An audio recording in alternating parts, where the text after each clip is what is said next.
حضرت رابعہ بصریہ رحمت اللہ علیہا اللہ کی نیک بندی تھی، اللہ کی ولیہ تھی۔ آپ کے گھر میں رات کے وقت کچھ مہمان آ گئے۔ خادمہ نے کہا کہ حضرت گھر میں صرف ایک روٹی ہے، مہمان زیادہ ہیں، کیا کریں؟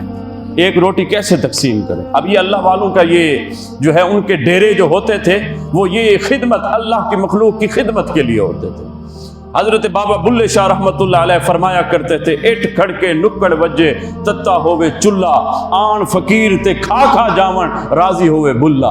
یہ اللہ والوں کے ڈیرے یہ جو آستانے لگے ہوتے ہیں یہ اس لیے ہوتے ہیں، وہاں اللہ کی مخلوق آتی ہے، وہاں کسی کا کوئی یہ مسلک نہیں پوچھا جاتا، مذہب نہیں پوچھا جاتا، ان سے محبت کی جاتی ہے۔ کوئی بھوکا ہے اس کو کھانا کھلایا جاتا ہے، کوئی ننگا ہے اس کو لباس دے دیا جاتا ہے، وہاں یہ چیزیں نہیں پوچھی جاتی۔ اور میرے رب کو یہ حقوق العباد ہیں، یہ میرے رب کو یہ نیکی بڑی پسند ہے۔ اور حضرت شیخ عبد القادر جیلانی فرماتے ہیں، لوگوں اگر کوئی ولی بننا چاہتا ہے تو آدھی ولایت جان لو کس عمل میں ہے؟ آدھی ولایت بھوکے کو کھانا کھلانے میں، ننگے کو کپڑا پہنا دینے میں ہے، اور باقی ولایت تمہیں عبادت سے حاصل ہو جائے۔ آج ہم نے ولایت صرف عبادت کو سمجھ لی ہے، مخلوق کی خدمت نہیں کرنی، اللہ کے بندوں کی خدمت نہیں کرنی، صرف اور صرف عبادت پر عبادت۔ وہ عبادت پر ٹکریں تو ہوں گی، وہ سجدے نہیں ہوں گے، وہ ٹکریں ہوں گی، وہ خالی ہوں گے۔ اللہ عز و جل ایسی عبادت کا اجر نہیں عطا فرمائے گا جہاں پر مخلوق کے ساتھ محبت نہیں ہوگی۔ حضرت رابعہ بصریہ کے پاس جب مہمان آئے، خادمہ کو کہا ایک روٹی گھر میں پڑی ہے، جاؤ اللہ کی راہ میں صدقہ کر دو۔ کہا وہ صدقہ کر دی۔ یہ اللہ والے ہوتے ہیں، جب صدقہ کر دی تو آپ نے کہا چلو آ کر بیٹھ جاؤ، اللہ انتظام فرما دے گا۔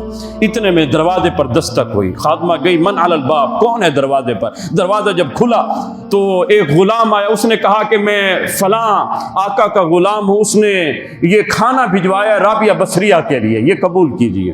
وہ خادمہ لے کر آئی، حضرت رابعہ بصریہ نے وہ رومال ہٹایا اور دیکھا 5 روٹیاں ہیں، 5 روٹیاں۔ آپ نے فرمایا جاؤ اس کو واپس لوٹا دو، اس کے آقا نے کسی اور کی طرف بھیجا ہوگا، میری طرف نہیں بھیجا ہوگا، جاؤ یہ لوٹا دو۔ 5 روٹیاں تھیں، وہ لوٹا دی گئی۔ پھر جو ہے دروازے پر دستک ہوئی، من دق الباب، کون ہے دروازے پر؟ دروازہ جب کھلا تو وہ غلام آیا، اس نے کہا کہ میرے آقا نے یہ رابعہ بصریہ کے لیے کھانا بھیجا، یہ قبول کیجئے۔ رابعہ بصریہ نے وہ رومال اٹھایا تو دیکھا 7 روٹیاں۔ آپ نے فرمایا یہ بھی ہمارا نہیں ہے، جاؤ لوٹا دو، واپس کر دو۔ اتنے میں پھر دروازے پر دستک ہوئی، من دق الباب، کس نے دروازہ کھٹکھٹایا؟ دروازہ جب کھولا گیا وہ غلام آیا، اس نے کہا میں فلاں آقا کا بھیجا ہوا ہوں، یہ میرے آقا نے رابعہ بصریہ کے لیے کھانا بھیجا، قبول کیجئے۔ رابعہ بصریہ نے رومال ہٹایا، دیکھا 10 روٹیاں، فرمایا ہاں یہ کھانا ہمارے لیے۔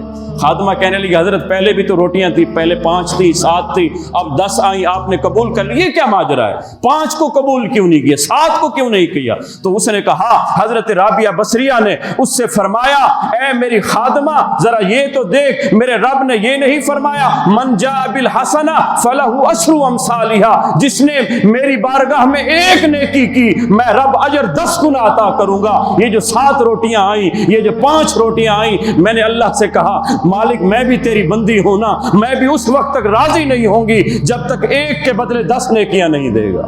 فرمایا یہ دیکھ یہ 10 روٹیاں آ گئیں، یہ 10 روٹیاں اللہ نے ہمارے لیے بھیجی ہیں۔ تو حضرات ذی وقار یہ نیت میں جب حسن ہے، انما الاعمال بالنیات، اعمال کا دار و مدار نیتوں پر ہے۔ جب نیت میں اخلاص تھا، جب نیت میں اللہ کی مخلوق کی خدمت تھی تو اللہ عز و جل نے انتظام فرما دیا۔